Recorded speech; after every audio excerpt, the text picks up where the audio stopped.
Où en est réellement le Brésil? Salut tout le monde, c'est TMF et aujourd'hui on va s'interroger sur l'état de la sélection brésilienne parce que j'ai l'impression qu'on n'en parle pas tant que ça en France. Il faut dire qu'en dehors des compétitions internationales, on joue pas forcément contre le Brésil et les phases de qualification en Coupe du Monde de la zone Amérique du Sud, c'est pas le truc qu'on regarde le plus. Il y a un décalage horaire de fou, il n'y a pas de rencontre avec des sélections européennes, donc finalement on a un peu de mal à se projeter et ce qui ressort des matchs du Brésil, c'est davantage des performances individuelles de joueurs qu'on a dans nos clubs français.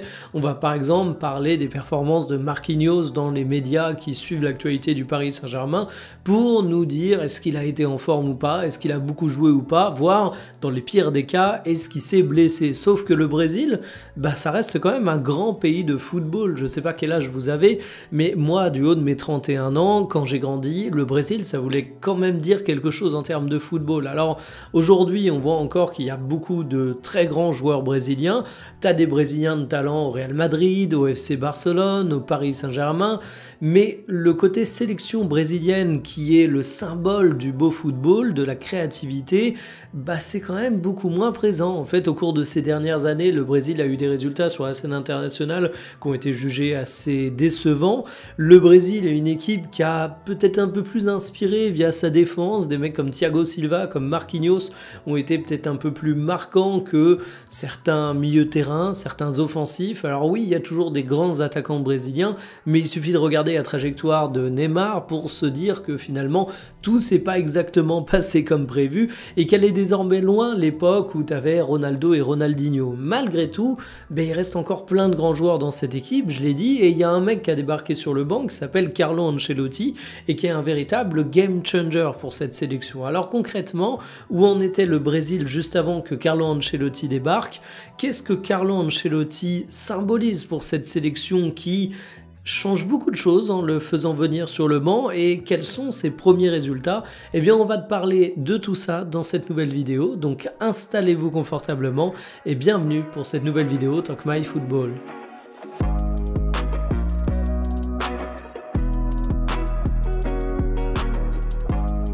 Il faut bien comprendre où était le Brésil avant l'arrivée de Carlo Ancelotti et on peut résumer ça en une phrase dans une situation quelque peu délicate. Il suffit de regarder le tableau de qualification pour la Coupe du Monde 2026 en mars 2025, juste avant l'arrivée de l'entraîneur italien. Tu comptais 21 points en 14 matchs qualificatifs pour la Coupe du Monde, ça faisait 6 victoires, 3 nuls et 5 défaites. Alors oui, tu étais officiellement dans les équipes qui allaient obtenir leur qualification directe, mais tu étais complètement largué par l'Argentine qui était tout en haut du classement et puis surtout, ça allait pas en s'améliorant, les derniers matchs étaient relativement compliqués et on pouvait en attendre un petit peu plus de cette équipe. C'est d'ailleurs un truc qui ressortait plutôt bien dans les médias quand on retombe sur des articles de l'époque. On parle de stars comme Vinicius ou Rafinha qui sont pas au niveau et il y a souvent eu ça dans le football, des stars en club qui affichaient pas le rendement espéré en sélection. Si on parle par exemple de la France, on a l'exemple récent de Marcus Thuram. Marcus Thuram est beaucoup plus apprécié en Italie pour ce qu'il fait du côté de l'Inter que pour ce qu'il montre en équipe de France, à tel point qu'aujourd'hui on a des débats sur est-ce qu'il va encore avoir sa place. Dans des cas un peu plus parlants, parce que Marcus Thuram c'est pas un leader de l'équipe de France, quand Karim Benzema était encore appelé en équipe de France, il y a eu cette fameuse grande période de disette où Benzema ne marquait pas de but. Et en fait du côté du Brésil, tu as cette frustration absolument énorme d'une équipe qui a énormément de talent offensif. Vinicius Junior, Rafinha, Rodrigo, ce sont quand même de très grands joueurs, mais où le rendement est pas exactement le même en sélection. Ça donne une impression brouillon et ça c'est renforcé par le fait qu'au cours de ces dernières années, le Brésil a enchaîné les sélectionneurs et en plus pas forcément des sélectionneurs d'un immense talent si vous voulez mon avis. La goutte d'eau qui a fait déborder le vase et qui symbolisait un petit peu la déroute du Brésil, c'est cette défaite face à l'Argentine, une fessée 4-1. C'est d'ailleurs suite à cette dernière que tu te retrouves avec le sélectionneur Dorival Junior qui a été limogé et en plus déjà la comparaison faisait mal avec l'Argentine. Eux, ils ont remporté la Coupe du Monde 2022. Toi, t'es plutôt en crise de résultats. Et donc, tes stars sont pas au niveau. T'as une succession d'entraîneurs qui sont pas forcément au niveau non plus. Le football pratiqué, c'est pas du football champagne. Il en fallait pas plus pour créer une crise de résultats du côté du Brésil. Et c'est là qu'intervient Mister Carlo Ancelotti. Alors Carlo Ancelotti du côté du Brésil, c'est quand même quelque chose d'absolument phénoménal. Il faut rappeler qu'en mars 2025, au moment où on va avoir Carlo Ancelotti qui va être annoncé comme le futur sélectionneur du Brésil, c'est un mec qui est sur le toit du monde. Il est au Real Madrid depuis déjà quelques années et finalement il a gagné une Champions League en 2022, en 2024, il a gagné également la Liga durant ces années et finalement en 4 ans au sommet du Real Madrid, Carlo Ancelotti il a prouvé que c'était un mec qui était tout à fait revenu dans le circuit. Et je dis revenu dans le circuit parce qu'il ne faut pas oublier qu'Ancelotti il a également eu un petit passage à vide, ce qui fait que tu peux te dire que même un entraîneur extrêmement prestigieux peut revenir d'une période où il est un peu moins bankable. Mais en tout cas, Ancelotti, au moment où il est annoncé comme étant le futur sélectionneur du Brésil, il coche toutes les cases. Déjà, l'expérience avec les plus grands clubs du monde, c'est sa première sélection. C'est peut-être en fait à y penser la seule case qui coche pas, parce que ça va être un nouvel exercice pour lui, mais généralement dans le foot, tu considères que c'est très dur de passer de sélectionneur à entraîneur de club. Peut-être un peu moins dur l'inverse, c'est pas les mêmes métiers, mais il y en a quand même un qui est généralement décrit comme plus taxant que l'autre. C'est peut-être pas pour rien que Carlo Ancelotti, sur ses entre guillemets vieux jours, il va du côté de la sélection alors qu'auparavant il était en club et c'est généralement cette trajectoire qu'on voit. Bref, Carlo Ancelotti donc une expérience de ouf et surtout un as du management. C'est marrant parce que le Brésil, c'est une sélection où, ok, t'as peut-être quelques trous à certains postes, mais t'as quand même beaucoup de choix à faire, t'as quand même beaucoup d'ego à gérer. Quand tu regardes qui tu peux aligner en attaque, t'as quand même de sacrés noms. Et en fait, Carlo Ancelotti, il a été connu pour composer des équipes avec des égos assez complexes à gérer, notamment du côté du Real Madrid, notamment lors de sa dernière année. Il y avait déjà toute cette problématique avec Rodrigo, avec Mbappé, avec Vinicius, avec Bellingham, et il s'en était plutôt bien tiré avec Rodrigo, parce que même si Rodrigo avait pas un temps de jeu satisfaisant, il avait été chouchouté par le sélectionneur qui avait ménagé la chèvre et le chou, pour employer une expression un peu désuète, et finalement il avait fait un véritable taf de démineur, mais ça correspond à ce qu'on a toujours vu avec Ancelotti. Et d'ailleurs, les qualités d'Ancelotti, je me suis toujours dit qu'elles se prêteraient plutôt bien à une sélection. En fait, tu as des entraîneurs qui sont dogmatiques et tu as des entraîneurs qui s'adaptent plutôt à leurs joueurs. Les entraîneurs dogmatiques, généralement, quand ils débarquent dans un club, ils vont demander un gros mercato parce que finalement, ils ont besoin de certains profils précis.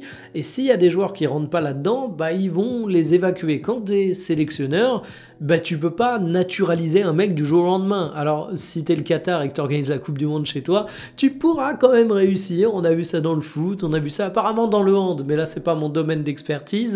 Mais sinon, de manière générale, tu es sélectionneur du Brésil, il y a des joueurs que tu peux ne pas appeler si t'as pas envie de faire avec eux, mais tu feras pas débarquer un talent du jour au lendemain, t'es un peu soumis aux contraintes démographiques de ton pays.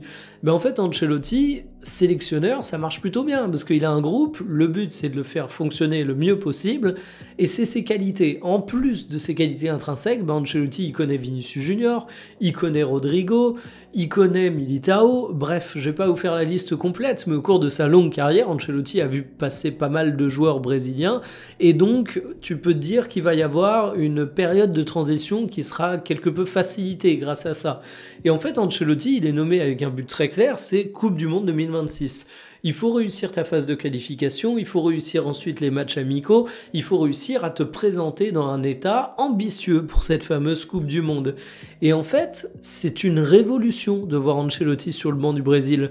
Le Brésil avait une tradition d'avoir des sélectionneurs qui étaient locaux. Dorival Junior, il est brésilien. Avant lui, c'était Tite, entraîneur brésilien qui a une médiatisation absolument zéro en dehors de ce pays. Avant encore, c'était Dunga, Scolari aussi, très très identifié brésilien, très très moins identifié en dehors de là. Donc en fait, non seulement tu fais venir un étranger, Carlo Ancelotti étant italien, mais tu fais venir un mec qui correspond pas du tout à ton profil type d'entraîneur. C'est un peu comme si on avait un sélectionneur anglais ou italien ou espagnol pour l'équipe de France. C'est pas un truc qu'on s'imagine beaucoup dans notre culture. On est vraiment habitué à avoir des sélectionneurs français. C'est la même chose du côté du Brésil. Donc il faut se rendre compte que quand tu fais venir Carlo Ancelotti, la situation, elle n'est pas catastrophique, mais elle est suffisamment préoccupante pour toute la direction du football brésilien pour que tu casses tes habitudes. Et encore, je vous ai fait un petit peu l'état des lieux des résultats sportifs du Brésil, où tu étais un peu frustré par le rendement de certains cadres. par la qualité de ton jeu, par les résultats, qui en plus n'avaient pas une trajectoire formidable, mais on pourrait également parler beaucoup du côté institutionnel du football brésilien, où là aussi c'était un sacré bordel. Donc en fait, Carlo Ancelotti, tu romps un peu avec la tradition pour faire venir un mec qui est une valeur sûre et qui est censé remettre un petit peu d'ordre dans tout ça. Qu'est-ce qu'a donné Carlo Ancelotti sur le banc brésilien depuis son arrivée ? Eh bien, c'est pas trop mal, mais paradoxalement, tu perds une place lors de ta phase de qualification pour la Coupe du Monde 2026. Regardez-moi ça. Tu étais auparavant 4e, tu es passé 5e, mais c'est pas grave, le ticket est validé. Et sinon, sur les matchs au global, 4 victoires, 2 défaites et 2 matchs nuls. Wikipédia met en avant 3 victoires, 1 nul, 1 défaite, mais ils retiennent pas les matchs amicaux. Et sur les matchs amicaux, j'ai envie de dire que t'as à boire et à manger. C'est-à-dire que t'as eu de très bonnes choses qui ont commencé à être visibles, mais en termes de résultats, c'est assez contrasté. Et finalement, si vous prenez juste les comptes qui prennent les amas de stats et qui font des bons jolis tweets autour de ça, vous allez avoir quelques critiques autour de Carlo Ancelotti. Sauf que le mec, il débarque tout juste dans une sélection qui était décrite comme ayant du potentiel, mais dans une situation quelque peu chaotique. Ce qu'il faut regarder, c'est la trajectoire et comment ça se passe en termes de jeu. Je pense que ceux qui en parlent le mieux, ce sont les joueurs, et vous allez avoir pas mal de retours, même en France, sur des compliments qui sont faits à Carlo Ancelotti.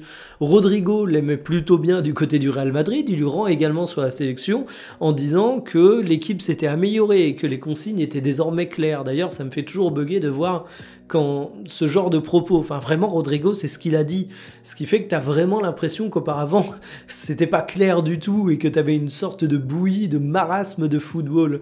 Marquinhos, qui est aussi un joueur important, il va te dire que l'équipe s'est un petit peu stabilisée, que ça va dans le bon sens. Et même Carlo Ancelotti, dans son discours, je le trouve positif. Lors du match face à la Tunisie, qui n'a pas été simple, il a quand même vu de bonnes choses, même s'il a reconnu que c'était compliqué d'affronter un adversaire bloc bas. Donc en fait, moi, ce que j'ai vu en termes de jeu, j'ai l'impression que ça progresse, et c'est également la prise de parole des acteurs. Donc Carlo Ancelotti, pour moi, il a rempli sa première mission. Il ne fallait pas s'attendre avec Ancelotti qui débarque du côté du Brésil à avoir des résultats jour-nuit, comme ça, tout de suite, du jour au lendemain, une transformation totale du Brésil. En fait, c'est de la stabilité, c'est des ajustements qu'il te faut dans cette équipe, et c'est voir également qui tu imposes en termes de joueurs clés. D'ailleurs, sur les 2 derniers matchs, si on met à part les blessures du côté de la défense, tu te retrouves avec un 11 similaire, le voici. Tu as beaucoup de talent. Vinicius Junior devant avec Matheus Cunha, qui a été transféré du côté de Manchester United pour une somme rondelette. Estevao et Rodrigo juste derrière, Casemiro, Guimarães en double pivot, c'est quand même, au global, cette équipe, des choses qui pourraient donner envie à beaucoup de clubs, et sur le banc, t'as du Paqueta, du Fabinho, du Vitor Roque, du João Pedro, bref, t'as du talent du côté de cette sélection brésilienne, et là où j'ai l'impression que ça marche plutôt bien, c'est que t'as peut-être pas cette guéguerre d'ego et ces problématiques que tu pourrais avoir si t'avais un sélectionneur plus mineur, de moindre importance. Carlo Ancelotti, quand il débarque du côté du Brésil, les joueurs, ils ont également conscience que le pays rompt un petit peu avec sa tradition de sélectionneurs locaux. Les joueurs, ils ont conscience que Carlo Ancelotti, c'est quand même pas n'importe qui, et que le mec a un palmarès dans le football qui te fait fermer ta bouche, parce que t'as beau être Vinicius Junior, tu sais que t'es pas plus grand que Carlo Ancelotti. Bon, la différence, c'est qu'un sélectionneur, il peut virer, et que Vinicius Junior, il faudra compter sur lui du côté du Brésil pendant encore quelques années. Mais en attendant, il a réussi à instaurer cette autorité. Et il y a un des symboles pour moi qui le montre bien, c'est le traitement du cas Neymar. Neymar, c'est le meilleur buteur de la sélection brésilienne. Neymar, c'est un joueur qui a peut-être pas eu la trajectoire en club qu'on espérait. Clairement, il l'a pas eu, moi je le dis sans détour. Mais ça reste quand même un monument du football au Brésil, il faut s'en rendre compte. Il évolue à Santos, mais en fait, quand il s'agit de parler de Neymar, Carlo Ancelotti, il va pas s'écraser. Alors il va reconnaître évidemment qu'il est dans la liste des joueurs qui peuvent être envisagés, mais il va aussi déclarer que lui, ce qu'il attend pour la Coupe du Monde 2026, c'est des joueurs avec un haut niveau athlétique qui sont capables d'encaisser du football à haute intensité. Et forcément, tu comprends que c'est pas exactement le cas de Neymar Junior. Donc en fait, Carlo Ancelotti, il est capable de se placer au-dessus de ces problématiques, alors que un sélectionneur local, il aurait peut-être eu un peu plus de problèmes à réussir à passer outre la légende Neymar. Il aurait peut-être été un peu plus sous influence, que ce soit direct ou aussi indirect, parce qu'il faut réussir à pas s'auto-censurer quand tu ne vas pas sélectionner la légende d'un pays. Pour le cas de Neymar, aujourd'hui, on va être honnête, la problématique est pas trop touchy pour Carlo Ancelotti, parce que tu as suffisamment de bons attaquants, parce que Neymar c'est compliqué avec les allers-retours de blessures, mais en tout cas je trouve que c'est plutôt un bon symbole de comment il arrive à remettre de l'ordre dans cette équipe. Donc aujourd'hui le Brésil, si je vous fais un petit peu mon récap sur ce que j'ai pu observer des matchs, c'est une équipe qui est encore en progrès, c'est une équipe qui a du potentiel, c'est une équipe qui a choisi un sélectionneur qui m'a l'air pertinent pour cette mission. Alors à mon goût on est quand même loin d'équipes comme l'Espagne, comme l'Angleterre ou même, disons-le, osons le dire, la France. Pour moi ces trois équipes sont devant clairement quand tu regardes les favoris pour la Coupe du Monde 2026. Mais mine de rien, ce Brésil, eh bien, il a enfin réussi à mettre en place ce qu'il fallait pour bien bosser, pour reconstruire une sélection cohérente, pour pas seulement espérer être sauvé par des éclairs de génie de Rafinha, de Vinicius Junior. Donc je croise les doigts, parce que le football brésilien, c'est quand même un football qui nous a tous fait rêver à un moment ou l'autre de notre vie, et je pense que Carlo Ancelotti a ce qu'il faut pour les relancer. Sur ce, moi je vous dis à demain pour une prochaine. Salut!